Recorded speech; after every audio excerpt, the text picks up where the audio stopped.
Hi hello ನಮಸ್ಕಾರ, welcome back to my channel. Friends, ಎಲ್ಲರೂ ಹೇಗಿದ್ದೀರಾ? ಎಲ್ಲರೂ ಚೆನ್ನಾಗಿದ್ದೀರಾ ಅಂತ ಭಾವಿಸ್ತಾ ಬನ್ನಿ. ಇವತ್ತು ಒಂದು ರೆಸ್ಟೋರೆಂಟ್ ಸ್ಟೈಲಲ್ಲಿ ಸೋಯಾ ಗ್ರೇವಿನ ಹೇಗೆ ಮಾಡೋದನ್ನು ಅಂತ ತೋರಿಸ್ಕೊಡ್ತಾ ಇದ್ದೀನಿ. ನಾನಿಲ್ಲಿ ಒಂದು ಬೌಲ್ ಸೋಯನ್ನ ಒಂದು ಪಾತ್ರೆಯಲ್ಲಿ ಹಾಕಿ ನೆನೆಸಿಡ್ತಾ ಇದ್ದೀನಿ. ಅದಕ್ಕೆ ಎಷ್ಟು ಬೇಕೋ ಅಷ್ಟು ನೀರು ಹದ ನೋಡಿಕೊಂಡು ಒಂದು 15 ಮಿನಿಟ್ಸ್ ನೆನೆಸ್ಕೊಳ್ಳಿ, ಸಾಕಾಗುತ್ತೆ. ಅದು ನೆನೆಯೋದ್ರೊಳಗೆ ನಾವಿಲ್ಲಿ ಗ್ರೇವಿಗೆ ಏನೇನು ಬೇಕೋ ಅದೆಲ್ಲ ಫ್ರೈ ಮಾಡ್ಕೊಳ್ಳೋಣ. ಮೊದಲಿಗೆ ನಾನಿಲ್ಲಿ ಈರುಳ್ಳಿ ಹಾಕ್ತಾಯಿದ್ದೀನಿ. ಇದು ಸ್ವಲ್ಪ ಕಲರ್ ಚೇಂಜ್ ಆಗೋವರೆಗೂ ಫ್ರೈ ಮಾಡ್ಕೊಳ್ಳಿ.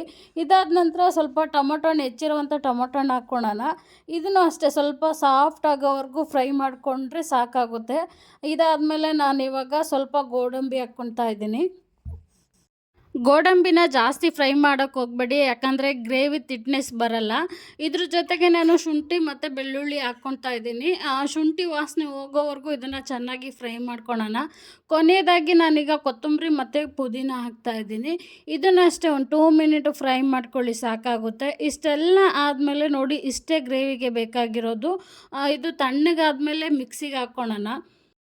ಇದಾದಮೇಲೆ ಈಗ ನೆನೆಸಿಟ್ಟಿರುವಂಥ ಸೋಯಾನ ನಾನು 10 ಮಿನಿಟ್ ಆದಮೇಲೆ ನಿಮಗೆ ತೋರಿಸ್ತಾ ಇದ್ದೀನಿ.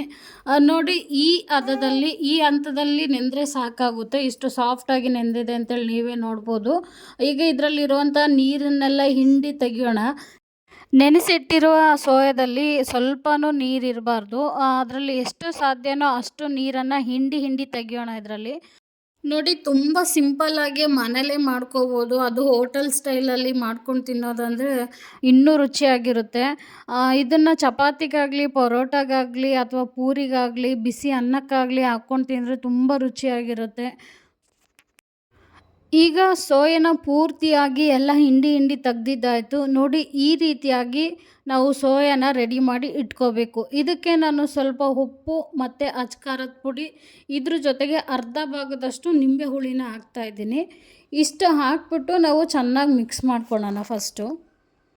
ನೀವು ಈ ರೀತಿಯಾಗಿ ಉಪ್ಪು, ಖಾರ, ಹುಳಿ ಮೊದಲೇ ಈ ಥರ ಮಿಕ್ಸ್ ಮಾಡಿ ಇಟ್ಬಿಟ್ರೆ ರುಚಿ ಕೂಡ ತುಂಬ ಚೆನ್ನಾಗಿರುತ್ತೆ. ಯಾವುದೇ ನೀರಿನ ಅಂಶ ಕೂಡ ಇರಲ್ಲ.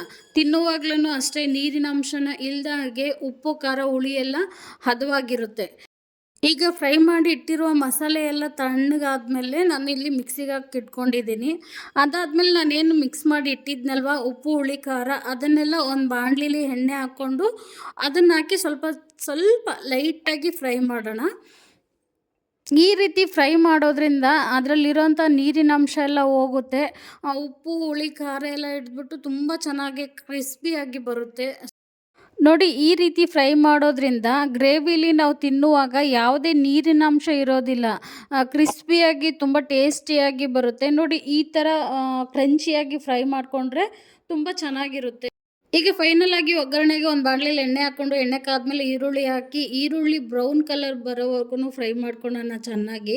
ಇದಾದಮೇಲೆ ನಾನೊಂದು 2 ಟೊಮೊಟೊನ ಹೆಚ್ಚಿಟ್ಕೊಂಡಿದ್ದೆ, ಅದನ್ನು ಹಾಕ್ಬಿಟ್ಟು ಈಗ ಫ್ರೈ ಮಾಡ್ತಾಯಿದ್ದೀನಿ.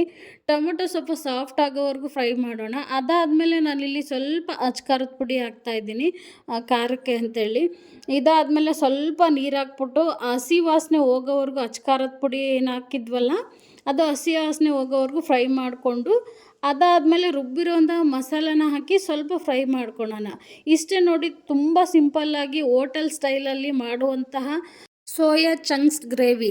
ಈಗ ಇದಕ್ಕೆ ನಾನು ಫೈನಲಾಗಿ ಸ್ವಲ್ಪ ಕುದಿಯೋ ಟೈಮಲ್ಲಿ ಸೋಯಾ ಹಾಕ್ತಾಯಿದ್ದೀನಿ. ಸೋಯಾನ ಹಾಕ್ಬಿಟ್ಟು ಚೆನ್ನಾಗಿ ಮಿಕ್ಸ್ ಮಾಡ್ಕೊಳ್ಳೋಣ, ಆ ಮಸಾಲೆ ಎಲ್ಲ ಹಿಡಿಯೋ ಥರ. ಸ್ವಲ್ಪ ಕುದಿಯೋ ಟೈಮಲ್ಲಿ ಸ್ವಲ್ಪ ನೀರು ಹಾಕ್ಬಿಟ್ಟು ಆ ಗ್ರೇವಿ ಎಲ್ಲ ಸ್ವಲ್ಪ ಗಟ್ಟಿ ಆಗೋವರೆಗೂ ಚೆನ್ನಾಗಿ ಫ್ರೈ ಮಾಡ್ಕೊಳ್ಳೋಣ.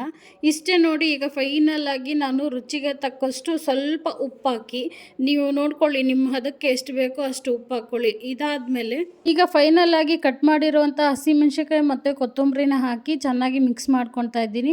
ನನಗೆ ಈ ಹಂತದಲ್ಲಿ ಇಷ್ಟು ಗಟ್ಟಿಯಾಗಿ ಗ್ರೇವಿ ಸಾಕು. ನಿಮಗಿನ್ನೂ ಗಟ್ಟಿಯಾಗಿ ಪಲ್ಯ ಥರ ಬೇಕಂದ್ರೂ ಚೆನ್ನಾಗಿ ಕುದಿಸ್ಕೊಳ್ಳಿ, ಇನ್ನೂ ಚೆನ್ನಾಗಿರುತ್ತೆ. ಚಪಾತಿಗಾಗಲಿ, ಪೂರಿಗಾಗಲಿ, ಬೆಳಗ್ಗೆ ಬ್ರೇಕ್ಫಾಸ್ಟ್ಗಾಗಲಿ ಮಾಡ್ಕೋಬೋದು ನೀವು ಮನೇಲಿ.